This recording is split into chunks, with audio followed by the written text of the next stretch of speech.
Inimbita ko si Senator Amy Marcos kung saan man ako pumupunta, dinadala-dala ko siya. Kasi sinasabi ko sa kanya, hindi ako ang magbabalik kay dating Pangulong Duterte sa Pilipinas. Dahil ang kapatid mo ang nagpadala sa kanya sa Hague, ikaw ang magbabalik sa kanya sa Pilipinas.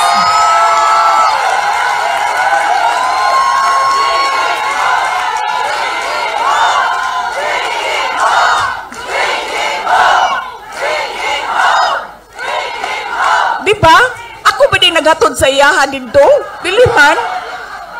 Diba? O, di iyahang iksuon man, di ikaw ang magbalik anak dito sa mua sa Davao. Oh. Kaya dala-dala ko yan siya lagi, kahit saan ako pumunta.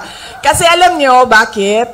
Kahit saan din ako pumunta, lahat ng Pilipino nagsasabi, iuwi mo sa akin. Sinasabihan ako, kahit nung bata sa kampanya namin sa Manila, maliit na bata na pagbaba ko sa stage, mukha siyang mga 8-9 years old. Sabi niya sa akin, ibalik mo si Tatay Digong. Ha? Bakit ako? Ikaw! Diba? Kaya dala-dala ko yan siya. Kahit saan.